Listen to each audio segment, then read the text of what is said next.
Welcome to the CBS Radio Mystery Theater Archives, the only YouTube channel which has the original classic episodes of the CBS Radio Mystery Theater in order with no ads.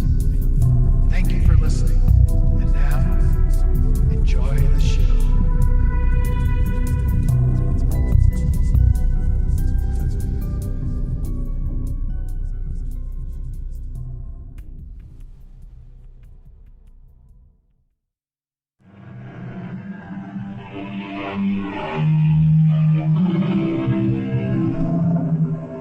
Come in.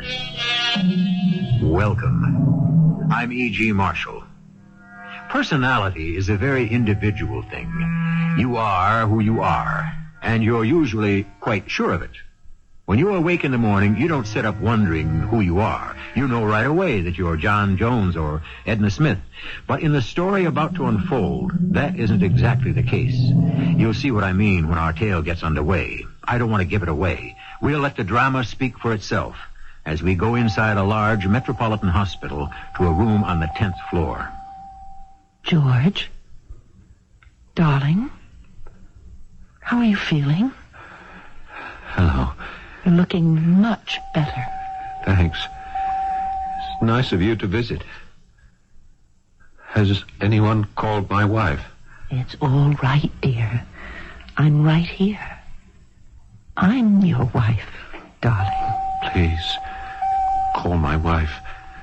She ought to know about the accident.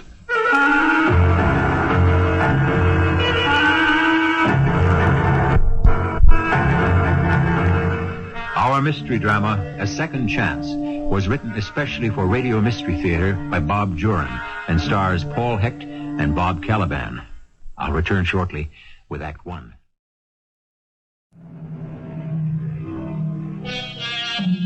The marvels of medical science are amazing. The number of lives that have been saved in emergency rooms all over the country are almost countless. Today, a man's chances of surviving a heart attack are greater than ever because of new knowledge, quick action, and modern machinery. George Carswell was playing cards with his wife and friends when he was hit with a sudden blow to the chest. He was rushed to the emergency room of the local hospital. Manual compression first. Get that tube down his throat, nurse. Shall we get ready for shock, Doctor? Have it ready, nurse. Anything on that monitor? No heartbeat at all. More oxygen. We're ready for shock, Dr. Hall. The paddles. Low voltage first. Any response on the monitor?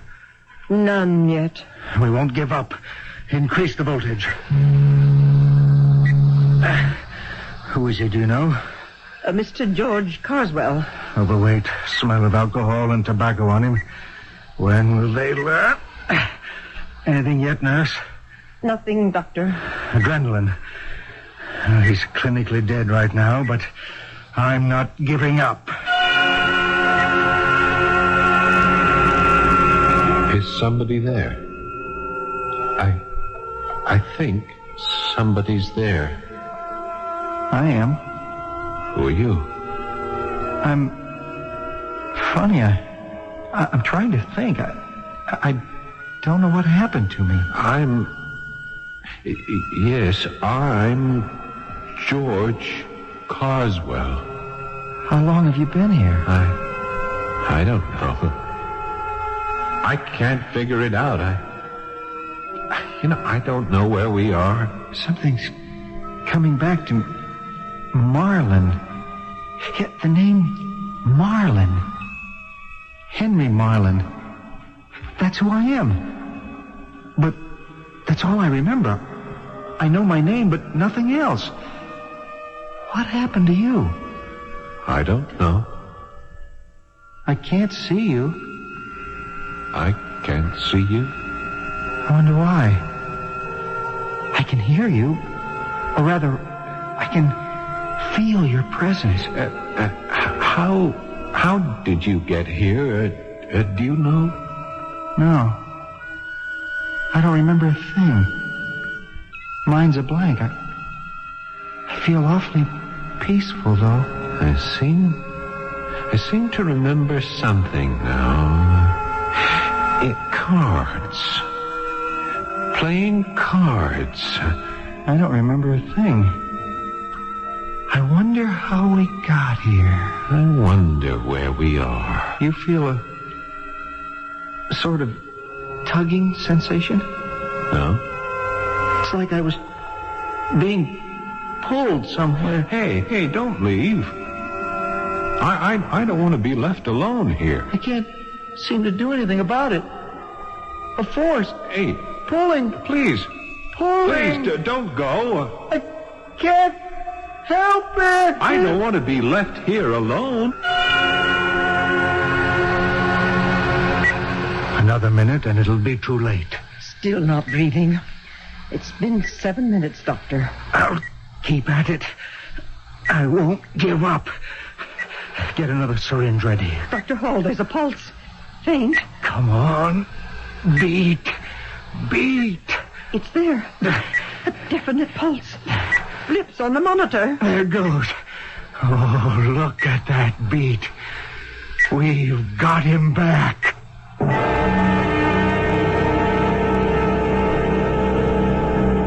Mrs. Carswell. Dr. Hall, is he? He's alive.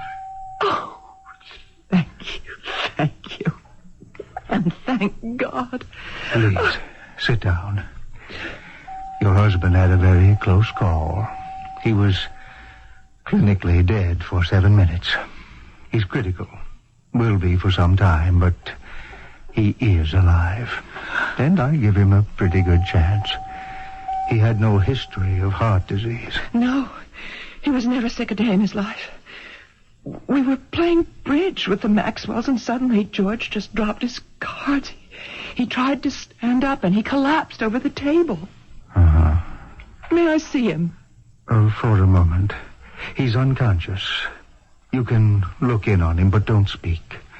Sometimes the subconscious will respond, and I want complete rest and quiet.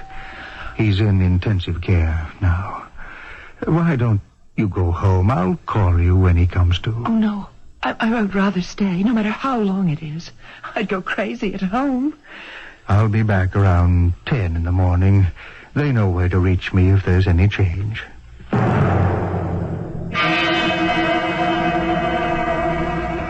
Mrs. Carswell.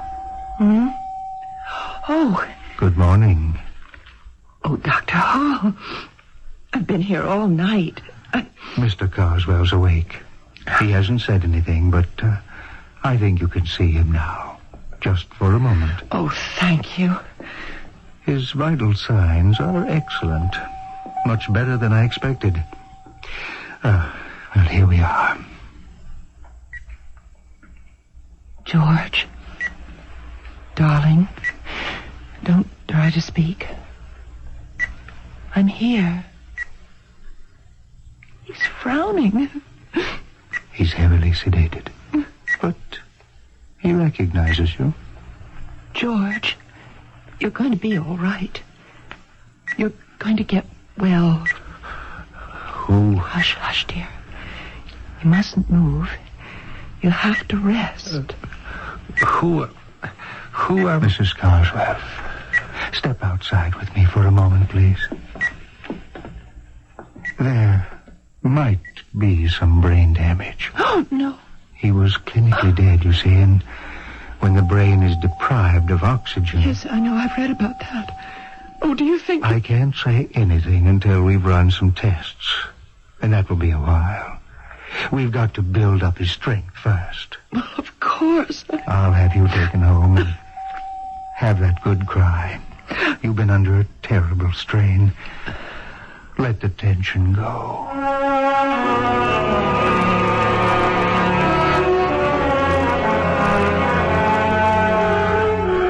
Who are you?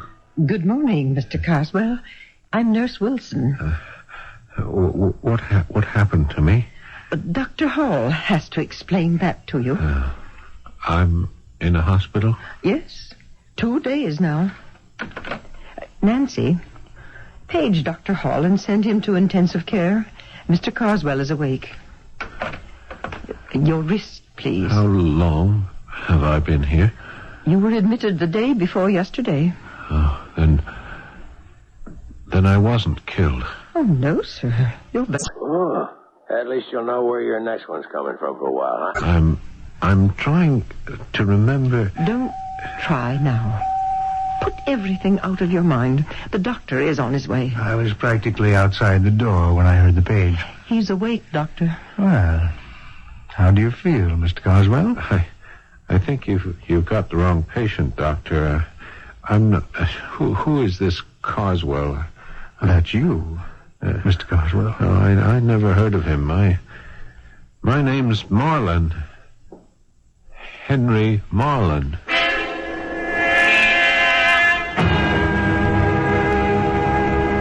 Mrs. Carswell, he keeps insisting he's someone called Henry Marlin.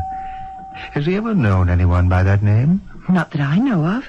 I've never heard the name. His confusion is natural enough after what he's been through, but this is the first time I've had a patient come out of it thinking he was someone else. Sometimes vague, can't remember. Talk to him carefully, Mrs. Carswell. Try not to get him excited. I'll try. Someone to see you. George, how are you feeling? Hello. You're looking much better. Thanks. It's nice of you to visit. Has anyone called my wife? It's all right, George. I'm here. She ought to know about the accident. You'll be all right soon. Who are you? Why do you keep calling me George? Oh, dear. One moment, Mrs. Carswell. Oh, if only I could get up. It's too weak. Please call my wife. Where? Where can we reach her? There's my wallet. Identification. Oh, I don't know. Maybe it was lost. In the accident. What accident, Mr. Marlin? Well, that's why I'm here, isn't it? The motorcycle accident. A blinding light. A car, I think. I can't seem to remember it all. You think you had a motorcycle accident? No, I don't know. I'm confused. Yes, I was riding my motorcycle.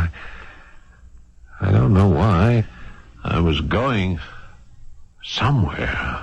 George doesn't have a motorcycle. Where do you live, Mr. Marlin? I'm trying to live Spring Street, I think. Spring Street. Where? Well, here. Right here in St. Louis. You will call my wife, Doctor. We'll do the best we can. You rest now.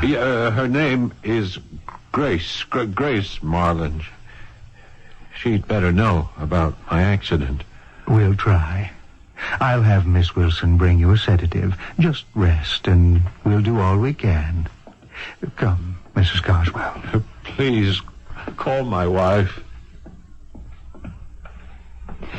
This is very hard to take. I'm sure it's temporary.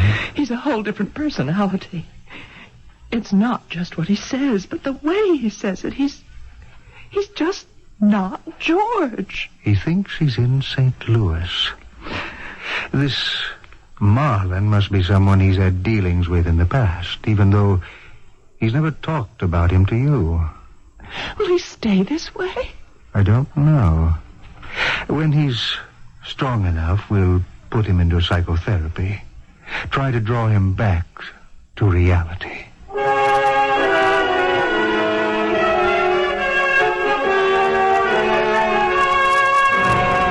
Thinking about the Carswell case, Dr. Hall? You're rarely this somber. Yes.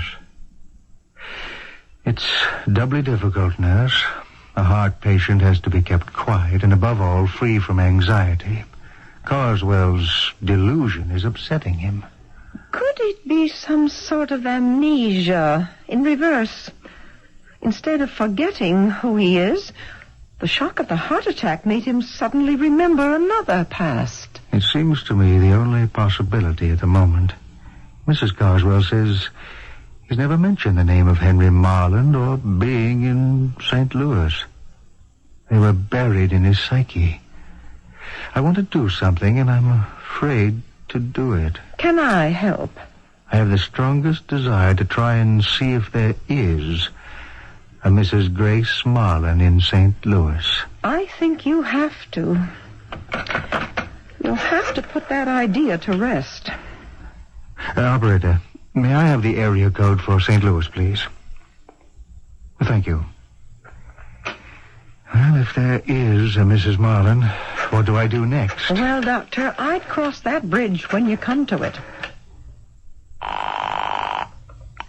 What city, please? St. Louis. Yes. Do you have a listing for a Henry Marlin or Grace Marlin on Spring Street? I don't have a street number. One moment, please. She's checking. Sorry to keep you waiting, sir. That number is 555-8181. Could it be the same Henry Marlin? George Carswell awakes from a near-fatal heart attack and claims he's Henry Marlin from St. Louis. Apparently, he's not imagining things. The telephone company has a listing for him. Is it amnesia? Is it someone George knew from years before and now imagines himself as that person? Or could something uncanny have happened on that operating table? If you're thinking what I'm thinking, we'll find out the answer when I return with Act 2.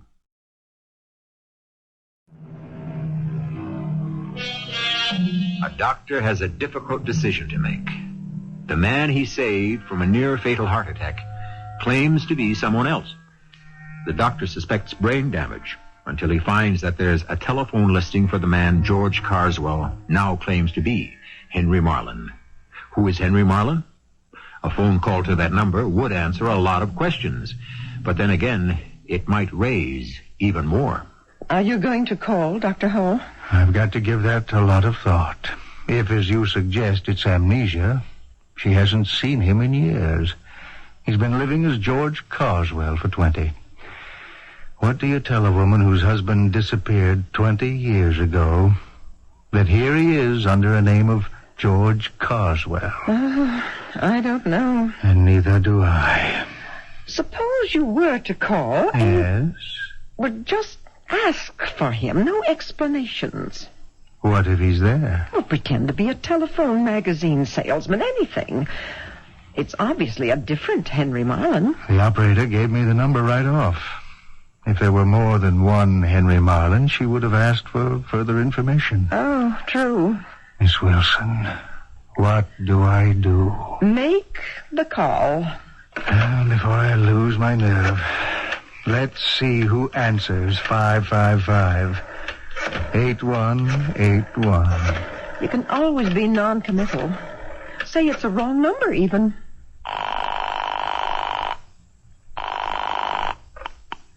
Hello? Yes, is this the Henry Marlin residence? Yes? Is Mr. Marlin there by any chance?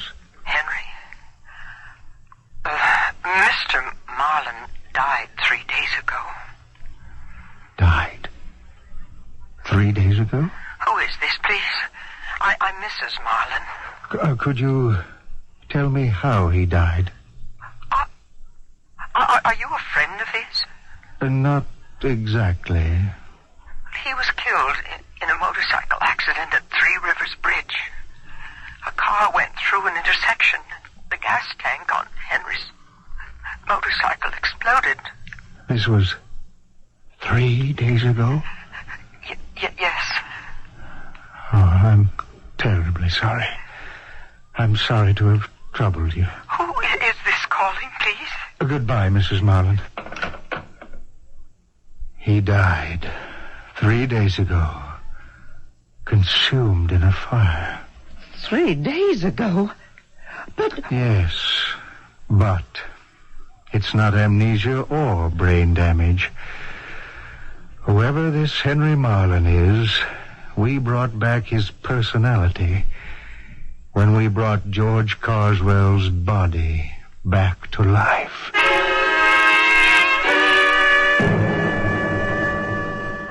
Good morning. Good morning, Doctor. Did you call my wife? Yes. Is she coming? Mr. Marlin. Well, I'm glad you finally know who I am. Do you remember an accident? Oh, yes. I was riding my motorcycle, and then out of a side street, a car... Well, that's why I'm in the hospital, isn't it? That car clobbered me. Yes. Your wife told me you were in a motorcycle accident. Well, then she knows. Well, why hasn't she come to see me? Doctor, what's going on? I wish to heaven I knew. What does that mean? Let me try to soften this. A man named George Carswell was brought into the emergency room of this hospital 3 days ago. He suffered a heart attack. Yeah. That's the guy you keep thinking I am. We worked on him for an hour. For 7 minutes, he was clinically dead. We literally brought his body back to life. Oh, I'm glad for his sake. We brought George Carswell's body back to life, but here you are. You're telling me that... I'm going to give you a mirror. Tell me what, or rather, who you see. Black hair, mustache, a small scar on the chin. A face I've never seen before. George Carswell. No. What are you all doing to me? Nurse! I'm getting out of here. I don't know what this is. You made me up to look like someone else. Nurse! Yes, Doctor. Syringe, quick. Right away. You've got to lie back. Mr. Your heart won't take There's this. nothing wrong with my heart. I was in a motorcycle accident. Yeah, Doctor. You won't bring my wife in to see me? Some strange woman comes around pretending I'm somebody I never heard of. That'll take effect immediately. I want to get out of here. I want to get out of here. These people are crazy. I know who I am. I'm me, Henry Marlin. But I saw that face, that body they say is George Carswell. That voice I speak with, not mine, but his. At the building. It's coming back now. Yes. Oh, the motorcycle accident. I was on my way to tell them about the building when that car came straight at me. Oh, Lord, I never made it. I never told them about the building. The flaw in the elevator shaft. Oh, it's all coming back now. I remember telling Grace about it and the look on her face. What are you saying, Henry? Oh, you can't mean this. I'd give half my life if I didn't mean it. I've checked and rechecked 100 times. The flaw in the elevator shaft is there, plain as day. But none of us caught it. Well, what could happen? The elevator could collapse. I've got to call Bernie right away. It's his design. He's got to tell them. Darling, the building's almost finished. Exactly. It's going to cost millions to correct, but it has to be done. Oh, the builders are going to have a fit. Hello, Bernie? Henry here. Look, I've got to see you at the Markheim building site right away. What's that? Yes, I just discovered it. Well, how long have you known about it? And you never said anything? Well, I know the spot we're in, but we can't do anything else. I'm going straight to the construction site right now. Henry, what will this do to the firm? It's liable to ruin us. After 17 years of struggle. If only he'd spoken up. We could have corrected it weeks ago with little expense. We've got to admit our mistake and stand part of the financial loss. There's no other way. And I never made it. Just as I approached the building site, a car. I didn't see it come out of that intersection, and now, here I am. A second chance? A second chance to tell them? I'm alive. In another body. Oh, wait a minute. I've got to figure this out. To everyone else, I'm George Carswell. Maybe I've got to be George Carswell to pull this off. Yeah. Bernie won't recognize me. To him, Henry Marlin's dead. I've got to figure this out. Good morning. Hello, Doctor. Nurse tells me you had a quiet night. Now, look, Doctor, I got to get out of here right away. It's impossible. I must. It's something I have to do, and I can't do it by phone. You've got months of recuperation ahead of you. We can't take chances with that heart. You mean his heart? Well, it's yours now. Doctor, what would happen if I got out of bed? You could die. What's so important to get up for? It's personal. Look, Doctor, Mrs. Carswell, what's her first name? Janet. Janet. She still thinks I'm her husband with brain damage, huh? Yes. She's had enough of a shock. I can't tell her someone else is inhabiting her husband's body any more than I could tell Henry Marlin's wife that he's here, you, in a body she's never seen before. Which one of them do you think you belong to? Well, Grace, of course. Just get my head together and get used to this. Oh, I have a perfect disguise. I've got to get back to St. Louis. I know I'm taking a chance with this weak heart that guy Carswell had, but it's a chance I'll have to take. Oh, what am I going to use for money? I think Carswell's clothes are in the closet, but without enough money, I might as well forget it. Oh, money.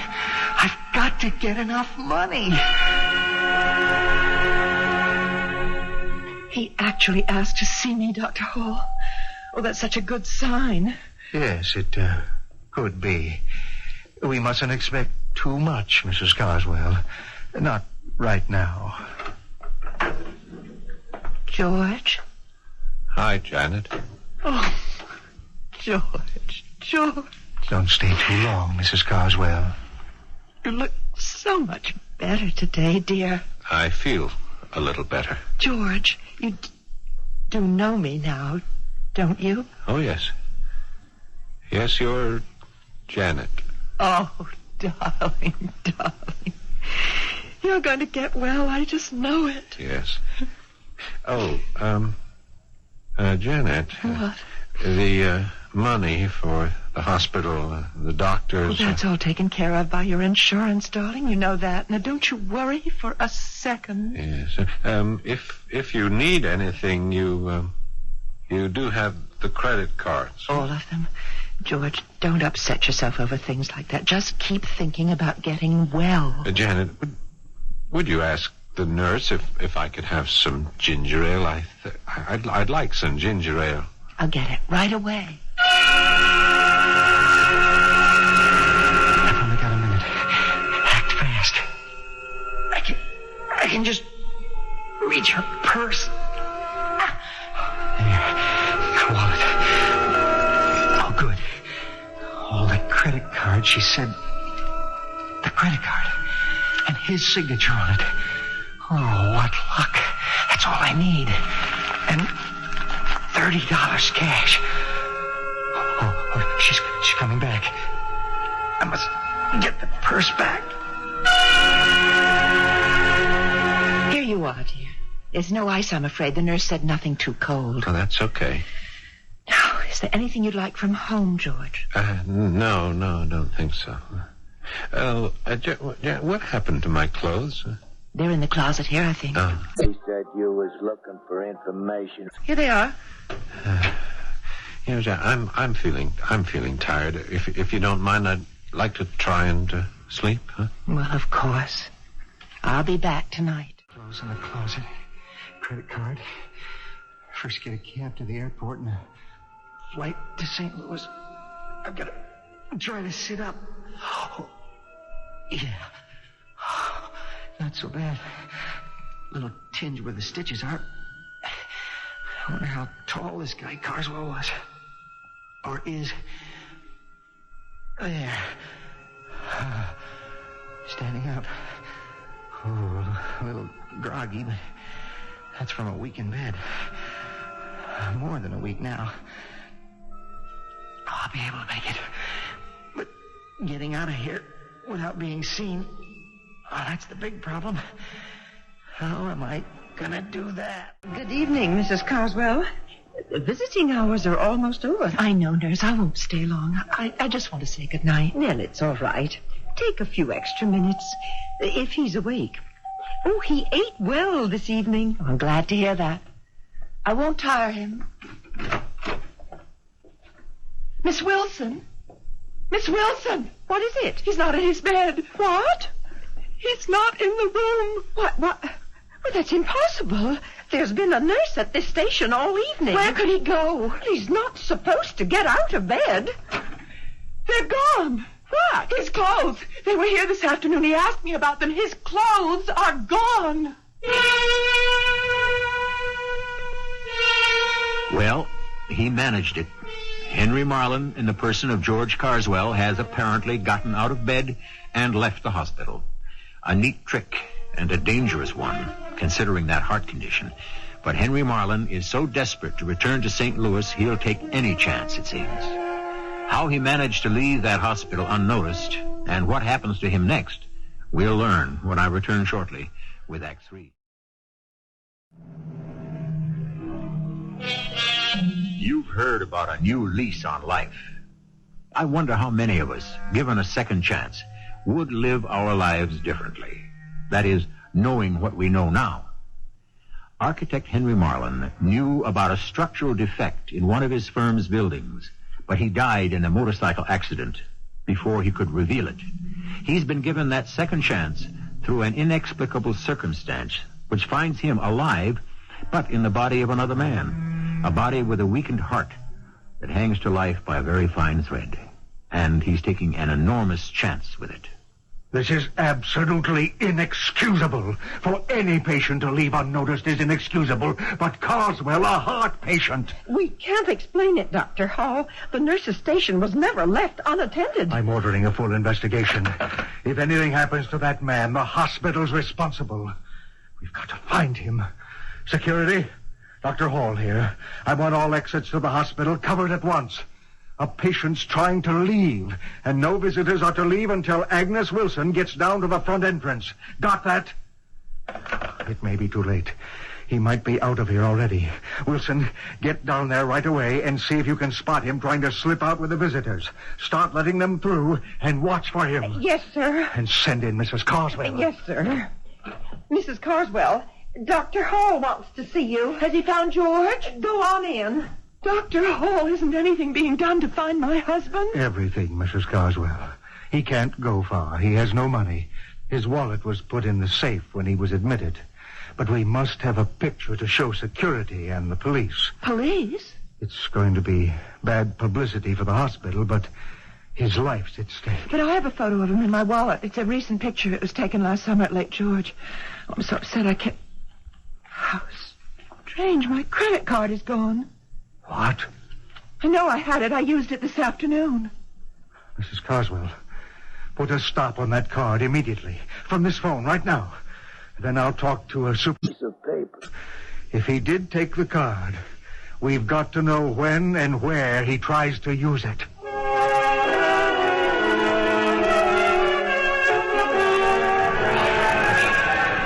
Yes, sir. St. Louis, please. One way. When's the next flight? 10:50, sir. Let me see if there's space available. Yes. I can book you on that flight. Name, sir? Hecht, Carswell. George Carswell. All right, Mr. Carswell. That will be $186.75, including tax. Yeah, here you are. Credit charge. Very well, Mr. Carswell. One moment, please.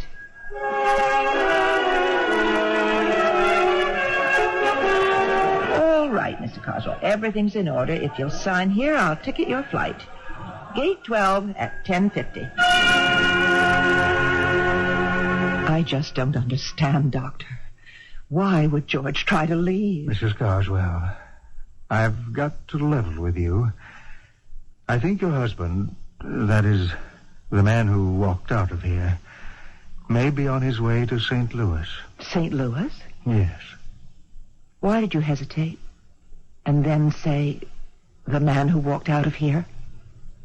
Because, Mrs. Carswell, the man who walked out of here is not your husband, but a man named Henry Marlin. What are you talking about? I told you we suspected brain damage, but that's not it at all. A Henry Marlin of St. Louis was killed in a motorcycle accident the same day your husband had his heart attack. His wife in St. Louis told me that. His wife? Henry Marlin's soul, personality, mind, call it whatever you want, is in the body of your husband. I think you've gone mad. When we brought your husband's body back to life, we brought back another man. A man I believe is on his way home. At least to the home he knows as Henry Marlin. You're dreaming up fantasies and lies.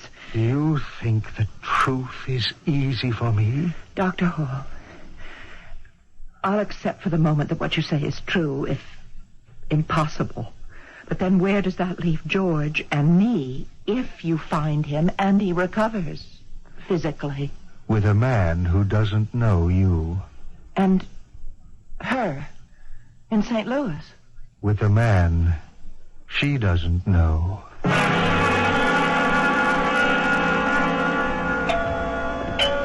Coming. Yes? Mrs. Marlin? Yes? May I come in? What do you want? I'm a friend of your husband. Oh. I was terribly shocked. Are you the man who phoned last week? Come in. The phone? Well, someone telephoned last week asking about Henry's death. He just hung up. No, it wasn't me. Oh. I've never met you, I'm afraid. But then Henry had many business associates. I'm George Carswell. I'm sorry to bring this up at a time like this, but you must help me. I help you? Yeah, just before he died, Henry told me there was a serious flaw in a building he and his partner designed. That's right. I've been so shattered by Henry's death, I never thought about it. He was on his way to the building site when... Look, we must let the builder know about it. I believe Henry's partner, Mr. Ross, tried to cover it up. Henry talked to him on the phone just before. How do you know so much about this? Who are you?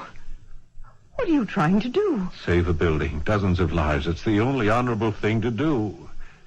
In his memory, Oh, what's the matter? I'll be all right. Sudden attacks like this, Look, I must get to the construction site. I'll come with you.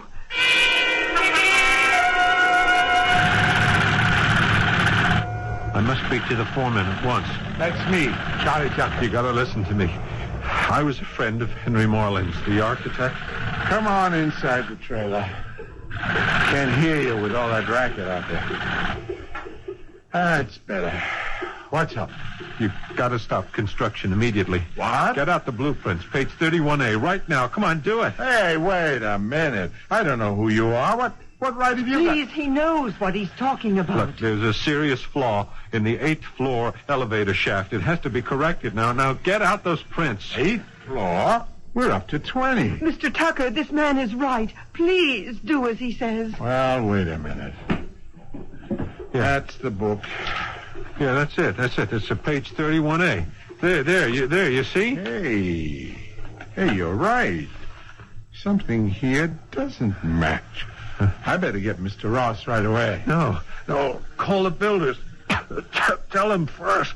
Hey, you don't look so good. It's all right. I'll be okay. Tell them first. Do it now.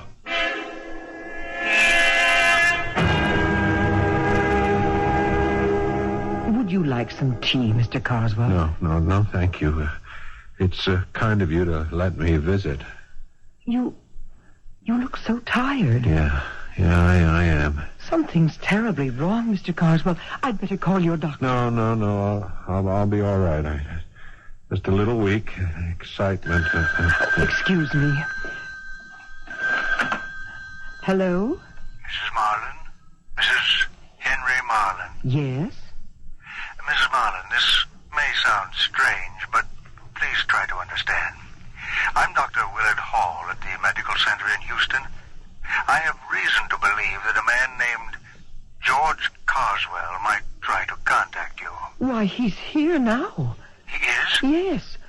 He told me he was a friend of my late husband. May I speak with him, please? Oh, you're his doctor.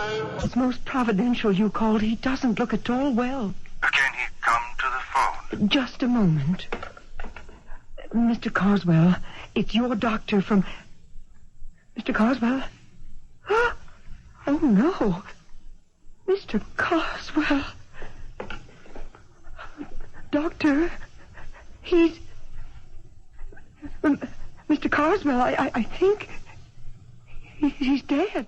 Is somebody there? I think there's somebody there. Hello? Oh, it's you again. You went off and left me. I did? I'm sorry, but I couldn't help it. Something pulled me back. Oh?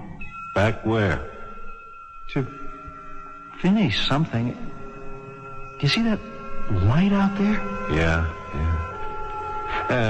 Did you finish it? Yes. Yes, I did. Oh, that's good. The light's getting closer. I still wonder where we are. Don't you wonder where we are? I know where we are. The light's getting brighter and brighter. It's going to envelop us. It's very restful, though, isn't it? Yes, it is. It's rest and peace. Two men whose destinies met in infinity, and one who had a second chance to do what he knew was right, thanks to the body of the other. But their lives on Earth couldn't have gone on under such circumstances. There were two widows, neither of whom could call this man her husband. Their story is finished, but I'll return shortly with some thoughts on the strangeness of life. Death is a fact of life, but lately there's been much discussion about life after death, or life after life. Ghosts supposedly are departed spirits revisiting the living. There may be many worlds outside our earthly existence, worlds more wonderful than this vale of tears. Who can say for sure? One thing's for sure. We'll continue to stretch your imagination with more visits to strange worlds on Mystery Theater. Our cast included Paul Hecht, Bob Kaliban, Marion Seldes, and Joan Shea. The entire production was under the direction of Hyman Brown. I hope you enjoyed this episode of CBS Radio Mystery Theater. If you've enjoyed this and want to hear more, please subscribe to this channel. You can also visit my other YouTube channel by searching Mr. Brian McCarthy in the YouTube search bar. Till then,